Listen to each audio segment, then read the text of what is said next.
प्रतियोगी परीक्षाओं की तैयारी के लिए 16 मार्च 2026 की करंट अफेयर। सभी एस्पिरेंट्स और न्यूज एंथुजियास्ट्स का आज के इस high energy superfast current affairs analysis में स्वागत है। बिना कोई टाइम वेस्ट किए सीधे आज के सबसे बड़े और अहम टॉपिक्स में जंप करते हैं। आज की ब्रेकिंग हेडलाइंस में इसरो का भारत सैट 3, आरबीआई का रेट हाइक और फीफा का मेगा शो। यही वो बड़ी खबरें हैं जो आज देश और दुनिया में छाई हुई हैं। तो चलिए सबसे पहले डाइव इन करते हैं राष्ट्रीय और अर्थव्यवस्था के महत्वपूर्ण अपडेट्स में। 25 basis point reserve bank of India ने रेपो रेट में ठीक इतनी ही बढ़ोतरी की है। जाहिर है इसका सीधा मकसद मार्केट में नकदी को कंट्रोल करके महंगाई पर लगाम लगाना है। इकोनॉमी में जब भी ऐसे शिफ्ट्स होते हैं ना, वो आने वाले प्रीलिम्स के लिए एकदम हॉट टॉपिक बन जाते हैं। अब नेशनल लेवल पर 3 बड़े मूव्स देखिए। पहला, इसरो का Bharat sat 3 earth observation satellite, जो एग्रीकल्चर और डिजास्टर मैनेजमेंट को पूरी तरह से ट्रांसफॉर्म कर देगा। दूसरा, दिल्ली में ड्रग नेटवर्क को तोड़ने के लिए बना देश का पहला anti narcotics task force police station. और तीसरा, इनोवेशन को बूस्ट करने के लिए मीटी का आईपी कैटलिस्ट इनिशिएटिव। इंफ्रास्ट्रक्चर सच में बहुत तेजी से बदल रहा है। इंटरनेशनल डिप्लोमेसी की बात करें तो भारत का ग्लोबल फुटप्रिंट काफी तेजी से फैल रहा है। एक तरफ भारत और यूरोपीय संघ के बीच सीपा वार्ता सक्सेसफुली पूरी हो गई है, जिससे ट्रेड को बड़ा पुश मिलेगा। और दूसरी तरफ पीएम मोदी की यूएई यात्रा में फोकस सिर्फ ट्रेड पर नहीं, बल्कि डिजिटल कोऑपरेशन को मजबूत करने पर भी रहा। बढ़ते हैं हमारे अगले सेक्शन की तरफ, रक्षा एवं तकनीक, भविष्य की तैयारी। फ्यूचर टेक और डिफेंस के मामले में इंडिया बहुत अग्रेसिव प्ले कर रहा है। नई दिल्ली के इंडिया एआई इम्पैक्ट समिट 2026 में खास तौर पर ग्लोबल साउथ के लिए एआई गवर्नेंस की दिशा तय की गई। इसके अलावा समुद्री व्यापार के लिए तमिलनाडु में देश का पहला मेगा ग्रीनफील्ड शिपयार्ड बन रहा है।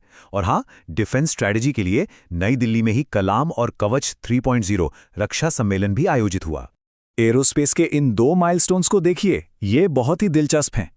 एक है वडोदरा में एयरबस C295, जो भारत का पहला private sector military aircraft project है।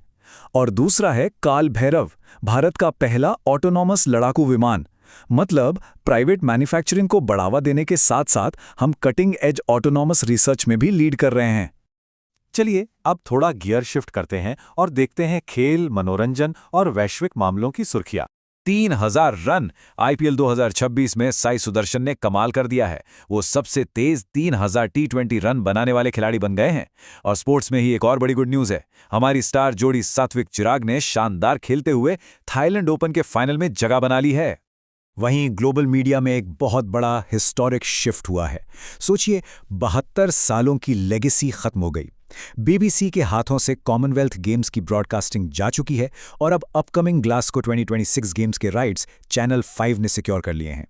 एक तरफ कूटनीति है, जहां फीफा ईरान के साथ 2026 वर्ल्ड कप में भागीदारी और ट्रैवल लॉजिस्टिक्स पर बात कर रहा है। दूसरी तरफ डेलॉइट की रिपोर्ट के मुताबिक एंटरटेनमेंट वर्ल्ड में एआई कंटेंट और ऑलवेज ऑन फैंडम का ट्रेंड तेजी से बढ़ रहा है। लेकिन सबसे ज्यादा एक्साइटमेंट है फीफा 2026 के हाफ टाइम शो को लेकर, जहां शकीरा, बीटीएस और मैडोना एक साथ स्टेज शेयर करने वाले हैं।